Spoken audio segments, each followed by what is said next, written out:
sayang dia, rindu dia, inginkan dia. Utuhkanlah rasa cinta di hatiku, hanya padanya, untuk dia. Banyak info, nggak bikin kepo. Masih dengan Mbak Lizzy dan juga Mbak Ira selaku dari volunteer Sudah Dong. Ya, tadi kita membahas masalah kasus bullying yang terjadi terhadap dari junior ke seniornya begitu. Kalau misal melihat contoh kasus yang sama, pernah ada nggak sih dari data Sudah Dong begitu kasus-kasus yang akhirnya bullying menimbulkan bahkan kematian begitu? Kalau dari, karena Sudah Dong itu kan bergerak di media sosial, Ya. online dan juga offline gitu. Kadang yang masuk itu kita cukup keep dulu gitu, karena mereka mungkin lebih pada ingin cerita gitu. Dan kita nggak bisa publish yang seperti itu, karena kita pasti harus tanya dulu dari korban. Kalau dari data kita sendiri, salah satu founder kita itu kan Katyana Wardana. Nah, kenapa dia akhirnya mendirikan komunitas Sudah Dong? Karena dia mengalami sendiri gitu. Dia menemukan salah seorang anak yang waktu itu dibully karena dia secara ekonomi lebih rendah dibandingkan teman-temannya. Dan akhirnya dia malu untuk ke sekolah, dia tidak bisa meneruskan sekolahnya, padahal dia cita-citanya ingin jadi seorang dokter gitu.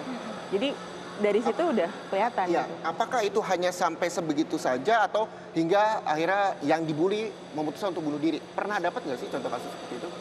Mungkin beberapa teman juga udah pernah cerita kali ya, mungkin bukan saya. Kalau saya lebih kepada mereka cerita, terus self esteem atau mungkin kurang jadi percaya diri gitu, lebih kepada itu. Karena remaja. iya. Tapi lebih tidak sedikit juga begitu yang akhirnya dari kasus bullying hingga melahirkan kematian Pasti, begitu. apalagi remaja sangat rentan sekali. Apa kata temannya, itu buat kita masalah kecil, buat mereka masalah besar. Kenapa? Karena masalah para periode remaja itu kan ada karakteristik perubahan hormon. Perubahan hormon itu bukan cuma sekadar pubertas saja, tapi juga bagaimana mereka sangat rentan terhadap berpikir, logika.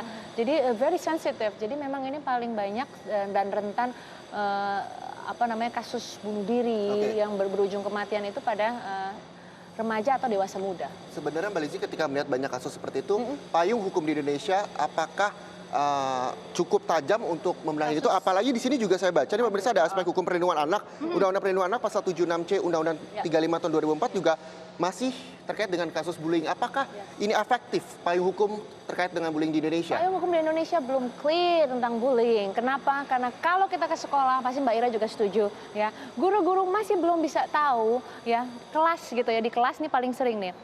Cuit gitu, guru-guru cuman senyum, udah jangan begitu. Itu adalah bully dan itu perlu ada konsekuensi. Itu namanya bullying verbal and emotional. It start from little.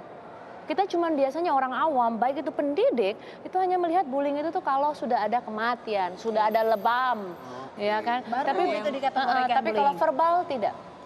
Di Nah, sekolah. bisa kelihatan nggak Mbak, kalau Mbak Lizzy melihat begitu contoh kasusnya, ini kasus anak-anak yang mungkin menjadi salah satu korban kasus bullying verbal, kelihatannya dari fisiknya apa sih Mbak? Kalau dari ke verbal artinya mereka biasanya nggak mau sekolah, ya kan nggak mau sekolah. Atau mau pindah takut, sekolah. minder atau mau pindah sekolah.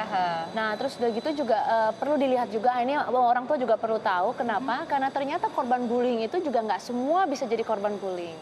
Si pelaku milih anak yang paling lemah. Yang paling ketakutan dari badannya lebih kecil, Atau sering malu. bentuk fisiknya Yang, ya dan biasanya korban juga punya orang tua yang terlalu overprotective. Jadi kalau ada sedikit, ya bukannya orang tua mengajarkan kepada anak untuk stand up against bullying, untuk bisa melawan, untuk bisa melaporkan, tapi orang tua yang maju duluan. Jadi artinya overprotective. Parents itu juga nggak dianjurkan. Kita mau melatih anak kita supaya punya skill untuk lebih berani melawan bullying. Jadi pelaku juga pasti mikir ya. Betul sekali. Nah, berbicara tentang bullying Nina dan Mbak Lizzy serta Mbak Ira, kita juga punya informasi nih terkait dengan bullying seperti apa, kita simak bersama.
Ya, ketika kita melihat video yang baru saja kita lihat gitu Mbak Lizzie dan juga Mbak Ira, bisa dikatakan kalau kasus bullying atau apapun itu namanya gitu ya, yang langsung tepat di sasaran hati Betul. seseorang itu kasus kriminalkah sedari dini? Artinya kalau misalnya tadi saya setuju sama Mbak Ira, kita bicara bahwa kalau misalnya anak kecil ini sudah menjadi pelaku, ya enggak, dia biasa nonjok orang, dia biasa ngomong kasar kepada orang lain. Ini kalau kita nggak ajarkan manajemennya dengan baik, ya artinya apa, dia berpeluang, kenapa tidak gitu? Dia rentan berpeluang untuk menjadi kriminal di masa depan. Dan pasti. kalau dari kecil mereka terbiasa untuk melakukan hal itu, sampai besar mereka akan melakukan hal yang lebih gila lagi. Pastinya, dan biasanya jangan salahkan anak itu, karena anak itu tidak pernah salah juga gitu, kecuali dia memang ada kelainan, dalam artian itu presentasinya sangat kecil.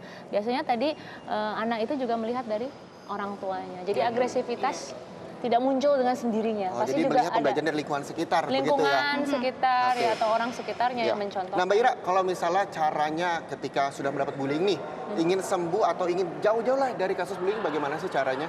Tapi nanti kita akan jawabnya usai jeda berikut Mbak Ira ya. Dan pemirsa, bagaimana caranya kita menghindari dari adanya kasus bullying? Nanti jawabannya usai jeda berikut, jadi Anda tetaplah bersama kami di Intermezzo. Banyak info, nggak bikin kepo. It's a damn cold night, trying to figure